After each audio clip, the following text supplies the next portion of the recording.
यसमा हामी अब गएर इन्भोइसिङमा क्लिक गरौँ। इन्भोइसिङ एपमा क्लिक गरेपछि let's click on this configuration menu. र सुरुमा चाहिँ हामी अब यो कन्फिगरेसनको पार्टमा चाहिँ हामी बेसिकली 4वटा कन्फिगरेसन गर्छौँ। फर्स्ट कन्फिगरेसन भनेको चाहिँ हाम्रो चार्ट अफ एकाउन्ट्स, त्यसपछि जोर्नल्स, र हाम्रो लास्टको 2टा भनेको चाहिँ सेलेबल प्रोडक्ट्स र पर्चेसेबल प्रोडक्ट्स। सो फर्स्टमा हामी चार्ट अफ एकाउन्ट्समा जाउँ। So click on this chart of accounts menu. Chart of एकाउन्ट्समा चाहिँ हामीसँग पहिले नै चाहिने चार्ट अफ एकाउन्ट्सहरू चाहिँ रहेको छ, र यसमा पनि हामीलाई चाहेको चार्ट अफ एकाउन्ट्स छैन भने चाहिँ हामीले यहाँ क्रिएट पनि गर्न सकिन्छ। सो फर इक्जाम्पल हामी कुनै पनि एउटा एक्सपेन्स भनौँ न हजुरको स्टेसनरी एक्सपेन्स सायद त्यो छ होला यहाँ। सो यहाँ नभएको कुनै एक्सपेन्समा अथवा कुनै चार्ट अफ एकाउन्ट्स क्रिएट गर्नु पऱ्यो भने चाहिँ हामी चाहिँ सुरुमा यो क्रिएट बटनलाई क्लिक गर्छौँ, र यो क्रिएट बटनलाई क्लिक गरेपछि चाहिँ हामी एउटा युनिक त्यो चार्ट अफ एकाउन्टको लागि युनिक कोड दिन्छौँ। सो म एउटा कोड दिन्छु,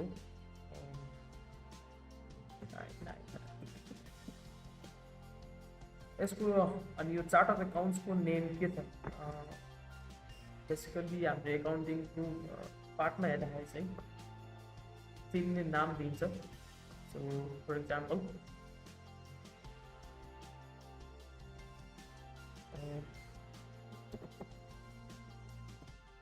ट्राभल एक्सपेन्स, र यो ट्राभल एक्सपेन्स भन्ने चार्ट अफ एकाउन्ट चाहिँ हाम्रो लागि कुन टाइपको त्यो सेलेक्ट गर्छौँ। अहिलेको लागि चाहिँ हामी एक्सपेन्सेस भन्ने चार्ट अफ एकाउन्टको टाइप सेलेक्ट गर्छौँ, र त्यसपछि हामी चाहिँ यसलाई एउटा ट्याक्स पनि सेलेक्ट गरौँ, अपरेटिङ एक्टिभिटिज भनेर। यति गरेपछि चाहिँ हामी यसलाई सेभ गर्छौँ। यहाँ चाहिँ हाम्रो कोड चाहिँ युनिक नरहेको हुनाले कोड चेन्ज गरौँ। त्यो कोड चाहिँ युनिक हुनुपर्छ, कोड चाहिँ युनिक भएन भने यस्तै एउटा मेसेज चाहिँ पपअप हुन्छ। Save it. सो हामीले चाहिँ एउटा चार्ट अफ एकाउन्ट बनायौँ, त्यसको चाहिँ नाम travel expense with code 999998। So यसरी चाहिँ हामीले चार्ट अफ एकाउन्ट्स क्रिएट गर्छौँ। र त्यसपछि हाम्रो अर्को कन्फिगरेसन भनेको चाहिँ जोर्नल्स रहेको छ। जोर्नल्समा पनि हामीले पहिले नै बनाएको जोर्नल्स देख्छौँ यहाँ, जस्तो for example customer invoices, cash, bank etcetera.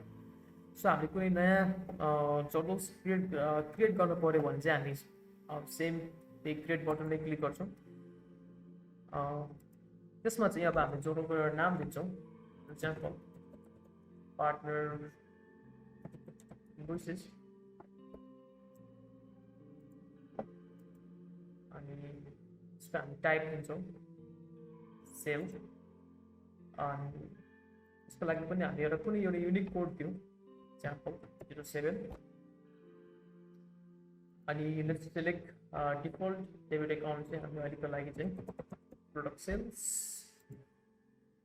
गरेर चाहिँ हामी यसलाई सेभ गर्छौँ। सायद हामीसँग यो पार्टनर इन्भोइसेस पहिले छ। सो यसलाई सेभ गरिदिउँ। सो यसरी पार्टनर इन्भोइसेस चाहिँ यहाँ बनिन्छ। यसरी चाहिँ हामीले चाहिँ नयाँ जोर्नल्स पनि बनाउँछौँ। सो त्यसपछि अब हामी चाहिँ थर्ड कन्फिगरेसन भनेको चाहिँ पर्चेसमा जाने, र हाम्रो चाहिँ पर्चेसेबल प्रोडक्ट्स के हुन्छ। फर इक्जाम्पल पर्चेसेबल प्रोडक्ट्स भनेको चाहिँ हामीले कुनै पनि चिज किनेको अथवा कुनै पनि चिज एक्सपेन्स गरेको सर्भिस अथवा कन्ज्युमेबल प्रोडक्ट्सहरू अनि स्टकेबल प्रोडक्ट्सहरू सबै कुरा जुन हामीले किन्छौँ बाई गर्छौँ त्यसलाई चाहिँ हामीहरूलाई पर्चेसेबल प्रोडक्ट्स भनेर चाहिँ यहाँबाट चाहिँ हामीले क्रिएट गर्छौँ। सो क्रिएट गरौँ। क्रिएट बटन क्लिक गरेपछि चाहिँ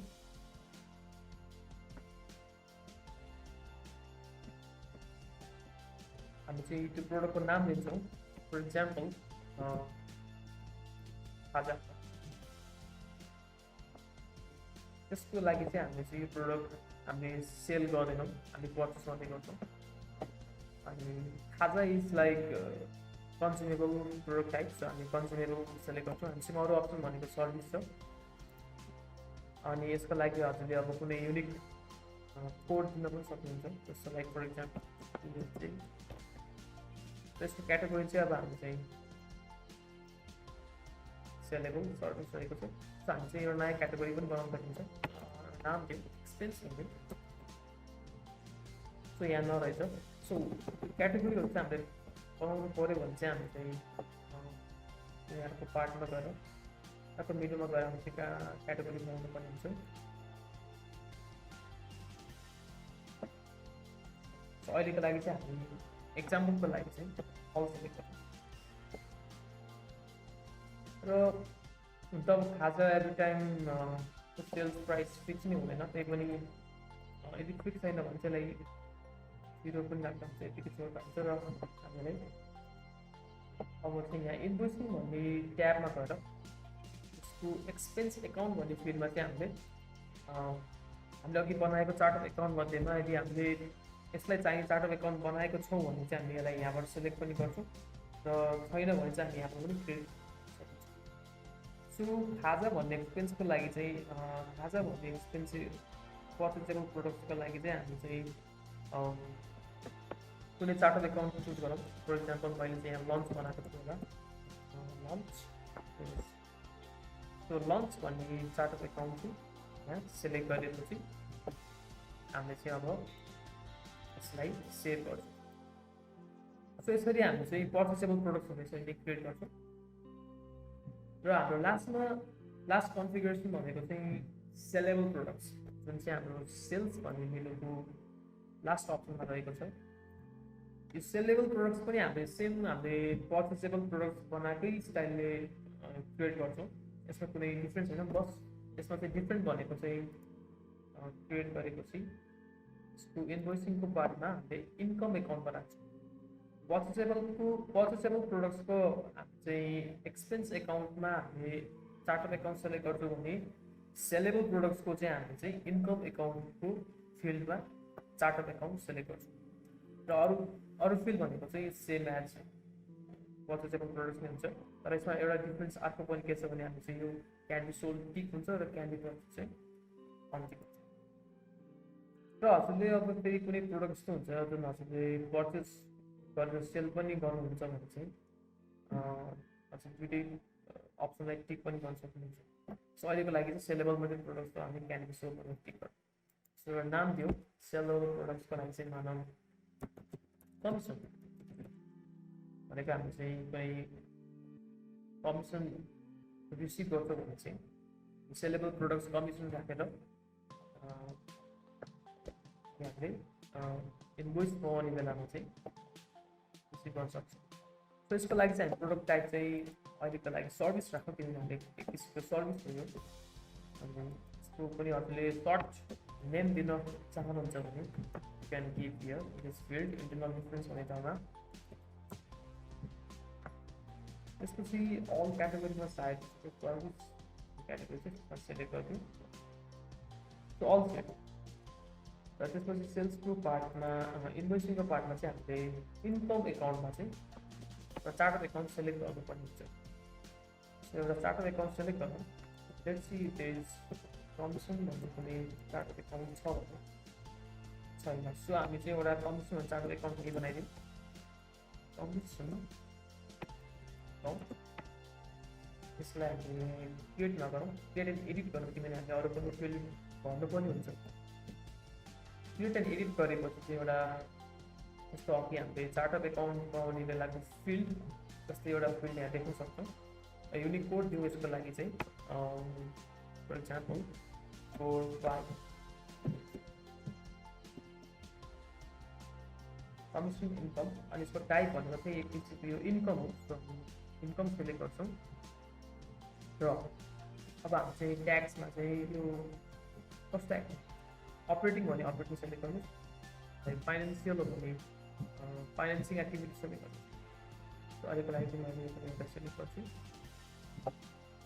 यति गरेपछि हामीले चाहिँ यसलाई क्रिएट गर्छौँ र यो हाम्रो कमिसनल भन्ने सेलेबल प्रोडक्ट्समा चाहिँ अब यो चार्ट अफ एकाउन्ट चाहिँ सेलेक्ट गरेको हुन्छ।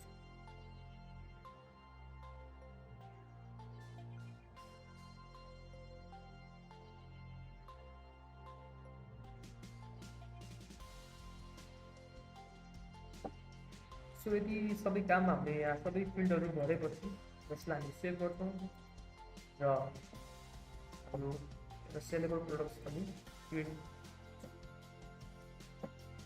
सो यसरी हामीले चाहिँ चार्ट अफ एकाउन्ट्स, जोर्नल्स, पर्चेजेबल प्रोडक्ट्स र सेलेबल प्रोडक्ट्सहरू क्रिएट गरिन्छ।